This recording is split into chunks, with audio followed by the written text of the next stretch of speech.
What's going on? Jake here with Uncommon EDC. Today we're comparing two Alpaka gear products, the Zip Travel Wallet, which I have here in black, as well as the Zip Card Pouch, which I have in green.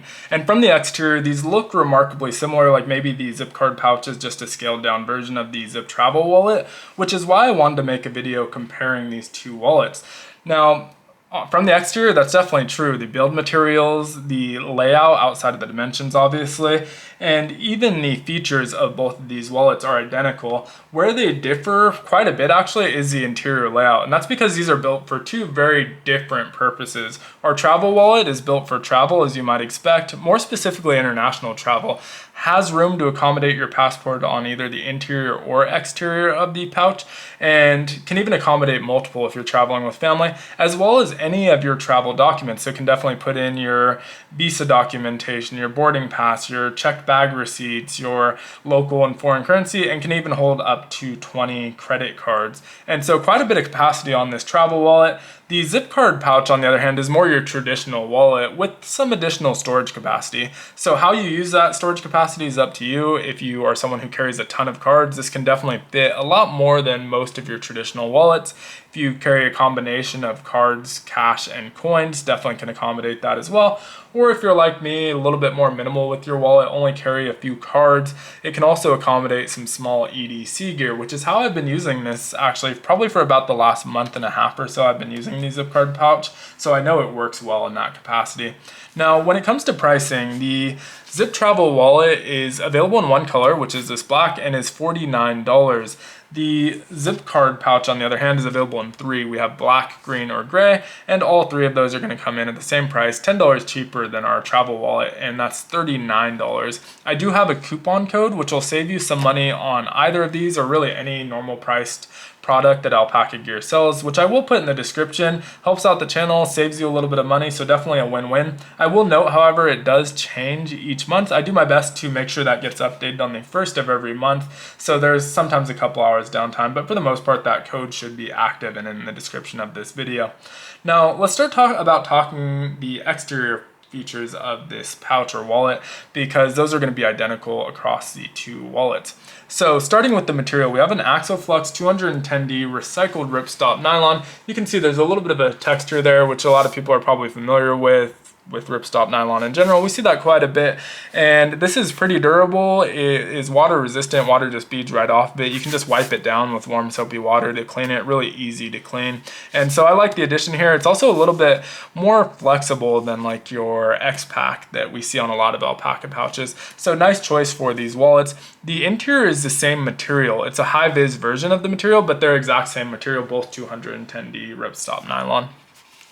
In terms of zipper, we do have YKK zippers, and these are their silent zippers, which I definitely appreciate. You can see just a smaller version on the card pouch. And so silent zippers, which means as long as you don't put any gear that rattles inside these wallets, they're not gonna make any noise when you take a step, which is really nice.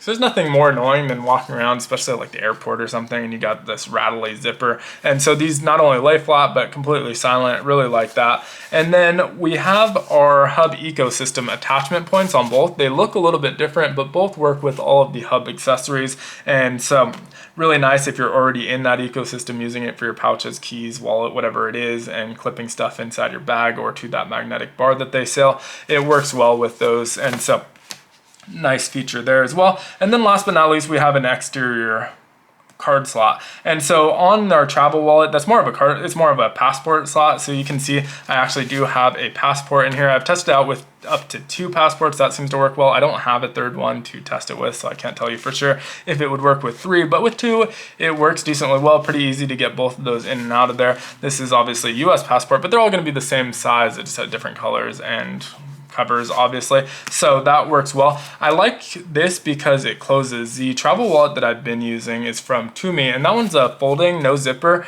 and no access to anything on the exterior of that wallet. And so what that means is every time I want to pull my passport out, I have to open it up and expose my boarding pass and all of those other documents. Always worried that something's going to fall out and I'm going to lose an important document while I'm pulling my passport out.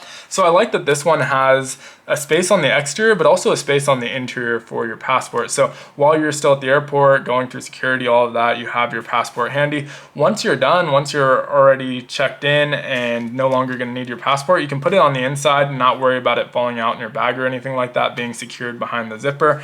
And all the time you're accessing it while at the airport, none of your other documents are exposed. So really like that about it.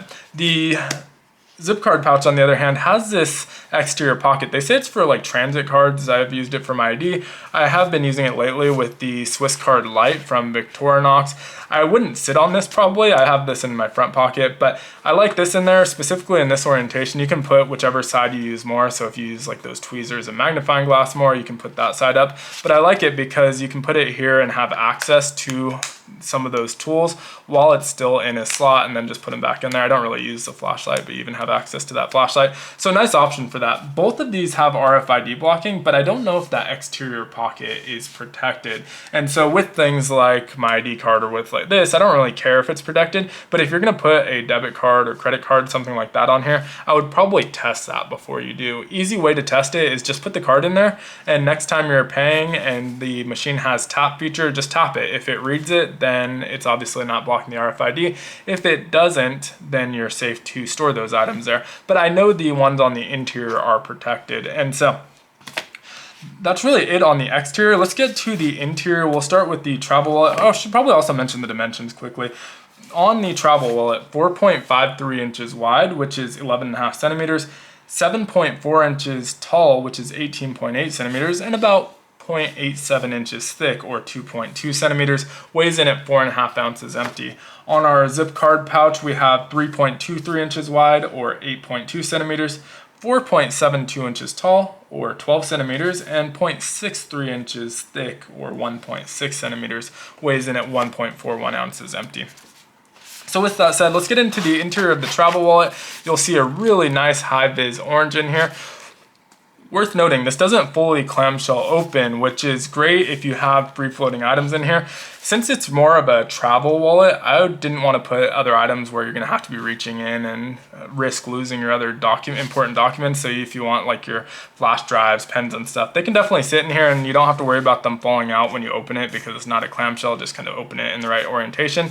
It does make it a little bit more difficult to see what's inside here on camera, but really easy to access all of those interior features. So mention the interior passport storage. So once I'm done with this, I would transfer it to this interior pocket. There's 3 different slots that this can fit in, 1 on the left, 2 on the right. I tend to use, or would tend to use this one here on the right in the front, because that means your passport's gonna be sticking up a little bit. It's really easy to get this in and out. If you put it in either of the others, it's gonna be flush with the top of it, making it just a little bit more difficult to get in and out. And so the best spot for it on the interior is this front right pocket. Behind that, you have a longer pocket that makes use of the full height of this, so probably up to about 7.25 inches. Because our corners are a little bit shorter, you can put items, but I have a 3.5 inch by 5.5 inch notebook in there, and on the right side. On the left side, we have the same size. So I have some American currency. I tried it with some other currencies that I have on hand. They all fit just fine. You can see if it's a little bit taller than American currency, it can accommodate it. If it's longer, you're really running up against the edge here, so you might end up having to fold it. None of my currencies were actually longer. They were all shorter. There was a couple that were taller, but none that were actually longer, so it didn't have any issues putting any of the foreign currencies in there. Obviously, wasn't able to test every single one. You also have 2 card slots. Each of these fit between 6 and 10 cards or so. And so I put 3 of each in there, and so that's 6 cards total. That fits plenty of room, easy to get in and fan these out. It doesn't feel especially tight. You can definitely fit a lot more cards in there, but I think 6 of them is pretty good for the example. And then you have this big kind of open space where you can put small flat gear in or just paperwork and stuff like that. Like I said, I don't really think I would put that in here for a travel wallet just because I don't want to be opening this and exposing those documents as much as possible. So zipper is nice and smooth. That's really it for the zip travel wallet. Getting into our zip card pouch. This one has that same exterior pocket, already mentioned that. Opening it up, it opens about the same width just proportionally to the smaller one, not a clamshell either, which is nice because I have had like change in there. It also keeps some small gear in there, so they're not being held in by any organization. So if this were a full clamshell, those would just fall out as soon as you opened it. So same kind of deal here. In the center, I do have some small items floating around in this one, and these are basically what I normally keep in here. So some sort of small pen, a lot of times the O pen, pocket pen, or Fisher Space Pen, those all fit really well in here. This is one of the O pen minis, and that's just kind of free floating around in there. I also have this carbon fiber scalpel from Countycom, but like I said, I do tend to carry small slip joints in there, single layer slip joints, and that works pretty well. Only thing worth noting is because slip joints tend to have oils, I don't know how well that's picking up, there's a lot of like black marks in here. It doesn't really bother me and is pretty easy to clean out. Again, warm soapy water. Just make sure you let it dry before you close it back up, or you risk getting a little bit of mildew in there. So anytime you wash the interior, make sure you leave it out to dry for a couple days or at least several hours. Now we have a card slot on either side. One side I have one of these micro notes notebooks, and the other side I have 3 credit cards or 2 credit cards and an ID. And so both of these are about the same as your other slot, about 6 to 10 cards. 10 cards is definitely tight on all of them, but if that's what you like to carry. Now I will say, if you want to keep these somewhat minimal, maybe 4 cards in each for 8 cards total, and then you still have, 8 more cards that you want to store in here, you can just put them free floating in the middle. It opens wide enough that you can still just kind of file and fan through those really easily, and it will keep these loose enough that you can access those just as easily without it being a super tight fit, which is nice because there's not many wallets that would be able to accommodate that many cards, which I guess in this case would be about 24 cards, without being so tight that you can't get any of them in or out and then start stretching out those materials where they no longer hold tight as soon as you remove one card. And so a really nice option if you're someone who carries a ton of cards. But that's it for these two. Would love to hear your thoughts on them down in the comments below. As usual, if you enjoyed the video, definitely consider liking, commenting, subscribing, and hitting that notification button. If you are going to pick these up, make sure to use the coupon code. It's more important than the link. The link helps out the channel too, but doesn't save you any money. And so make sure you use that coupon code down in the description. But thanks so much for watching, and I hope you have a great one. Take care.